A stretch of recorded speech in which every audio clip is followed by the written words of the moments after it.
So mga tol, mamaya na nga po ang pinakahihintay ng mga Pinoy boxing fans, ang bigating laban na magaganap sa bansang Japan sa pagitan ng kababayan natin na si IBF at WBA Super Bantamweight World Champion Marlon Tapales versus Unified WBO at WBC Super Bantamweight World Champion Naoya Inoue. Mamayang hapon po mag-uumpisa ang card ng laban at asahan natin na gagabihin na ang laban ni Inoue at Tapales. At dahil maya-maya lang, malalaman na natin kung sino ang mag-uuwi ng 4 na titulo sa Super Bantam.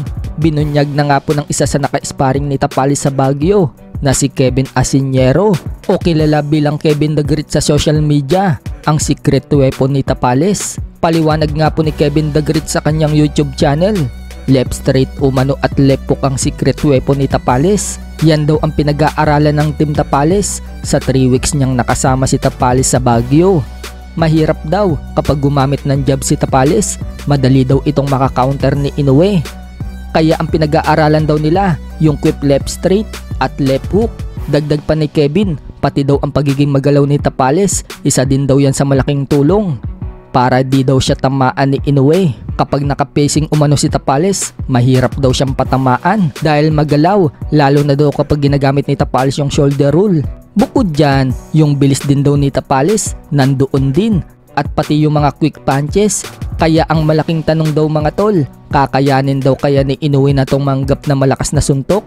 Dahil si Tapales daw kayang tumanggap ng malakas na suntok. Pinagmalaki nga din po ni Kevin the Great ang strength and conditioning coach ni Tapales na si Quincy. Dahil kung matatandaan daw natin, noong madisgrasya daw si Carl James Martin sa sparring sa Baguio, noong matapilok daw ito, namaga daw yung paa ni Martin. Yung strength and conditioning coach daw ni Tapales ang tumulong para mawala ang pamamaga ng paa ni Carl James Martin. Laking gulat daw ni Kevin mga tol dahil buong akala niya hindi daw agad gagaling yung paa ni Martin. Pero kinabukasan, nakapag-training daw agad si Martin. Kaya para kay Kevin mga tol, napakagaling daw na strength and conditioning coach itong si Quincy. Samantala, pagkatapos nga po ng weigh-in kahapon, pumili na nga po ng gloves na gagamitin si Inoue at Tapales. Ang susuotin nga po ni Inoue na gloves ay winning gloves, habang yung susuotin naman ni Tapales ay yung grunt gloves. Pero kapansin-pansin mga tol na wala si Tapales doon, kundi si Brendan Gibbons ang pumili ng gloves na gagamitin ni Tapales. Kaya marami tuloy ang mga Pinoy na nag-comment na hinahanap si Tapales.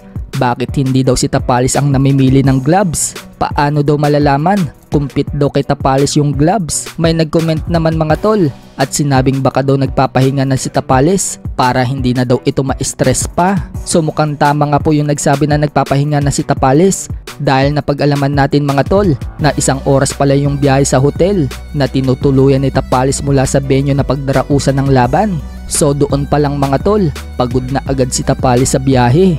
Kaya siguro sumibat agad itong si Tapales para makapagpahinga agad. Bukod yan, pagkatapos din ng weigh-in mga tol, pinag-blood at urine testing pa si Tapales. Kaya marami tuloy ang nag-comment mga tol, sobra na daw itong Japan kakatest kay Tapales. Sa kabilang dako naman mga tol, na-interview naman si Tapales ng sikat na bold star sa Japan na si Maria Osawa. Bukod nga po sa pag-i-interview ni Osawa, nagpakita din daw ito ng suporta sa kababayan natin. Ngiting tagumpay naman si Tapales mga tol habang kasama si Maria Osawa.